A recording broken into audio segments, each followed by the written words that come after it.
that okay? Okay. Did you get a picture of Lindsay? What we're going to do is go ahead and actually ask him a couple of questions before we do the live portion. We're going to do two things here, and I'll let you know when we're live, okay? But I'm going to ask you a couple of taped questions first to begin with here, okay? Don't make them too tough. So, are I'm you... going to call on Boschwitz to answer. Okay, you're rolling, right? Both of you guys? I mean, you're... I'm sending a live picture. Okay. You have to roll it in the truck. Jim, do you have the picture in the truck? Okay, great. Great. I'm going to ask you several questions that won't be... Sure. These aren't live now. Yeah. Is that too distracting in No, your... Okay. I couldn't tell the difference. Okay. Let me ask you, first of all, I'll tell you when you can put that back in. You and your campaign released your income tax returns. You made them public. In retrospect, looking back, do you think that's something that candidates for major offices should do? I think they ought to have their own choice about that.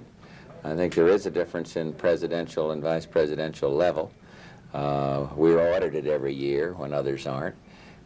Mine was in a blind trust to satiate the curiosity that developed, and I think largely as a result of the problems that my opponent got into.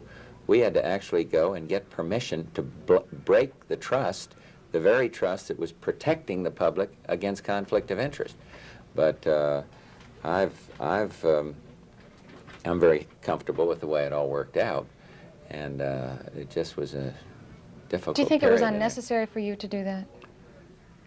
Well, not unnecessary, because I could almost not avoid it. You see, I thought that having gone into the blindest trust of all, where I never saw my taxes, never signed the tax return, didn't know whether I'd paid them or not, that was the best protection for the American people against conflict of interest for the vice president. But then, after Mrs. Ferraro got into difficulties, why, then they said, well, what about the vice president? And then we had to go, and at first I was told by the lawyers, you can't change it. You have to break the trust entirely. But then they worked out some arrangement with the government ethics office where you could, reveal them, and it was all right, it's fine. I ended up paying my share of taxes in spite of what your fellow Minnesotan, Mr. Mondale, is saying. I think I averaged, when I took all the taxes I paid, it was something like 38% or something very close to what he did, and he made 3 times as much money. Poor boy, making $1.4 million in the last 3 years. He is better off than when we came into office, I'll tell you.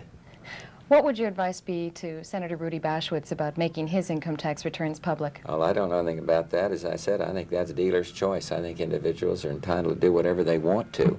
Rudy Boschwitz is known for integrity and honor. I'm president of the United States Senate, and if there's ever a person whose whole reputation is based on integrity, it's he. So I don't know what he does about that. That's a Minnesota matter, I guess. But if there's ever a guy that'll comply with the law, it's Rudy Boschwitz. Let me have you put your earpiece back in here, because you'll hear the anchors coming to us shortly.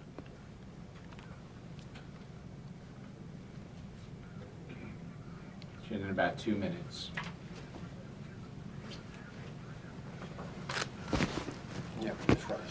Oops.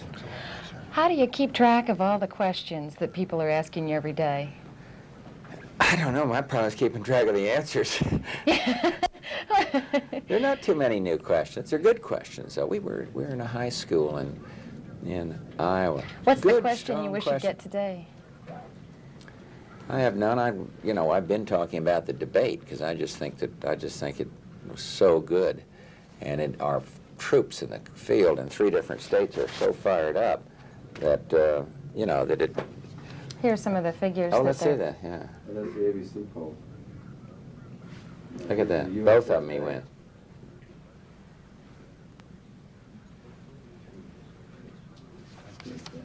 Won all 3 of them. Newsweek. That's interesting. That's the one where we got blown out from the last one. Was Newsweek. Yeah. There's so much variance from poll to poll. But Isn't that they funny? never asked the Surprises. question in the Newsweek poll the first time, who won the debate. The question was, who do you think did a better job? Oh. Who did? We start out on a 2-shot and then go into him? Right. Okay, great. Look at that sun, gang. There's Stu Spencer, Baker. Well, there's no snow here. You can't complain. Yet.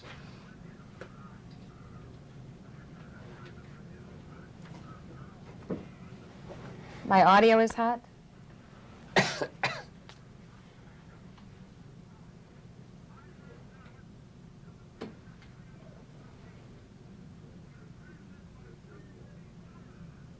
What happened to Mondale? This whole theme he's selling just failed last night because Reagan was in charge, I think. I mean, that... Try to get a chance to. Stand by.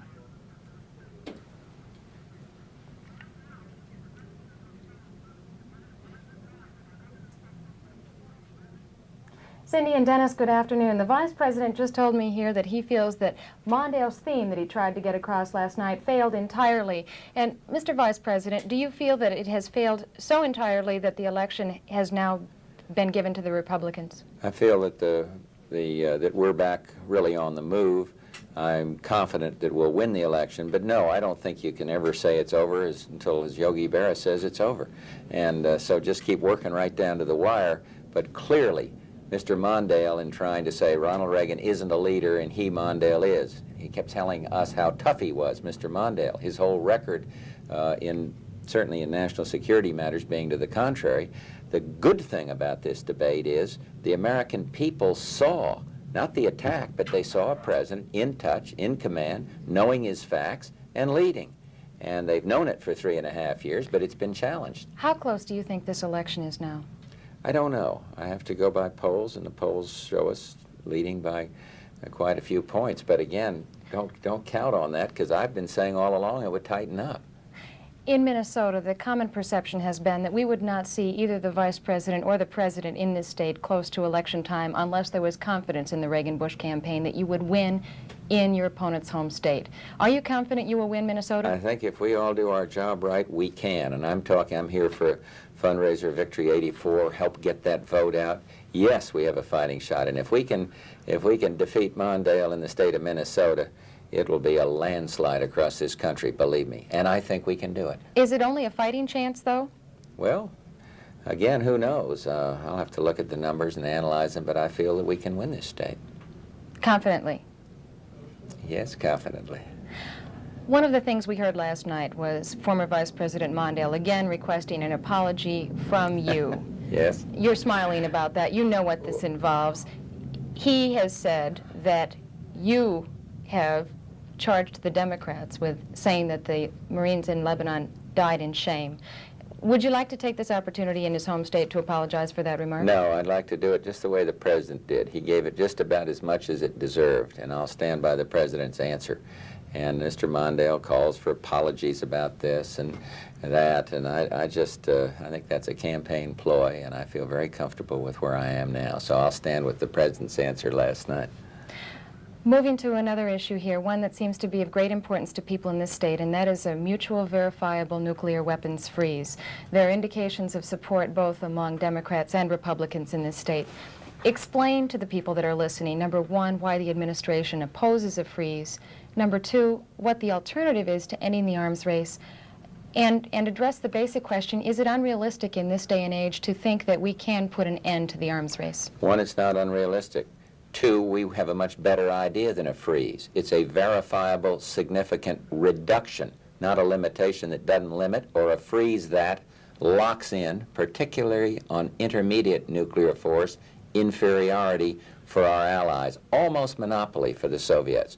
So our approach, which is to reduce substantially, to banish chemical weapons, reduce INF, reduce START, and reduce conventional forces. That's a much better idea. And when the American people are asked the idea, which do you prefer, reductions that are verifiable or freezing in place, they overwhelmingly support our approach, which is reductions that are verifiable. A much better idea.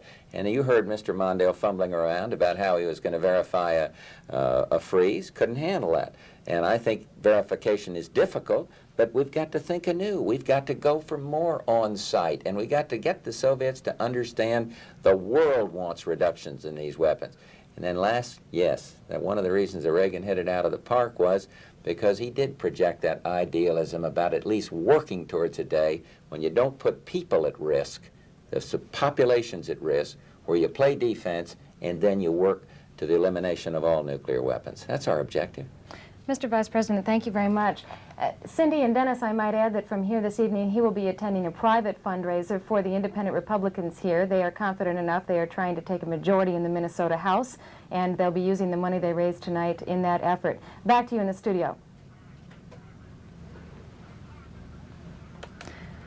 Okay, good That news. was fast, huh?